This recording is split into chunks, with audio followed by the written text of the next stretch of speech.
ఏం తమ్ముళ్ళు హుషారుగా ఉన్నారా? ఏమమ్మా ఆడబిడ్డలు, రాష్ట్రంలో ఎండలు మండిపోతున్నాయి, అవునా కాదా? బయటకు రావాలంటే భయపడే పరిస్థితి. ఏప్రిల్ మేలో మామూలుగా ఎవరు బయట రారు. మధ్యాహ్నం అయితే చెట్టు కిందనో ఇంట్లో ఉండే పరిస్థితి. ఈరోజు ఒక పక్క బగబగలాడే ఎండల కంటే ప్రజలు ఈ ప్రభుత్వం పైన ఎక్కువ మంటతో ఉన్నారు. అందుకే మిట్ట మధ్యాహ్నం మీరు బయలుదేరి వచ్చారంటే మీ యొక్క ఆవేదన నేను అర్థం చేసుకున్నానని మరొకసారి తెలియజేస్తున్నాను. ఎండల బాధుడు కంటే వైసీపీ ప్రభుత్వ బాధుడు ఎక్కువ ఉందని ఈ సభను చూస్తే నాకు అర్థమైంది. రాజకీయ వేడి ముందు వేసవి వేడి కొట్టుకుపోతుంది. ఈ వేడిలో పుట్టే అగ్నిలో మే 13వ తారీఖున వైఎస్ఆర్ కాంగ్రెస్ పార్టీ మసైపోతుంది. తమ్ముళ్ళు, ఆ పార్టీ గెలిచే పరిస్థితి లేదు. అహంకార ప్రభుత్వం కూలిపోవాలి. దీనికి మిమ్మల్ని చైతన్యవంతులు చేయడానికి వచ్చాను.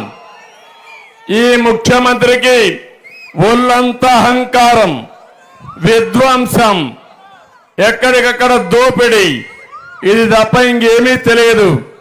అలాంటి ముఖ్యమంత్రిని ఇంటికి పంపించాలా లేదా తమ్ముళ్ళు అని మిమ్మల్ని అడుగుతున్నా. ఇప్పుడే ఇక్కడ చంద్రమోహన్ రెడ్డి గారు కొన్ని విషయాలు చెప్పారు. నాకు అనిపిస్తుంది ఇక్కడ నేను ఎప్పుడో కేజీఎఫ్ 1 కేజీఎఫ్ 2 అని విన్నాను. ఎందుకంటే కేజీఎఫ్ నా కాన్స్టిట్యున్సీ పక్కనే ఉంటుంది, కుప్పం పక్కనే కేజీఎఫ్ ఉండేది. కుప్పంలో కూడా గోల్డ్ మైన్స్ ఉన్నాయి.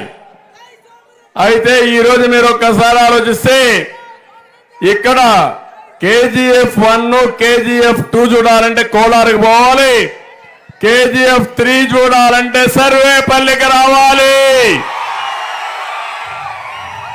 అవునా కాదా తమ్ముళ్ళు అడుగుతున్నా. కేజీఎఫ్ అంటే Kakani Govardhan fields. Kakani KGF create చేసుకున్నావు, అందులోనే నిన్ను పాతి పెడతానని చెప్పి హెచ్చరిస్తున్నా.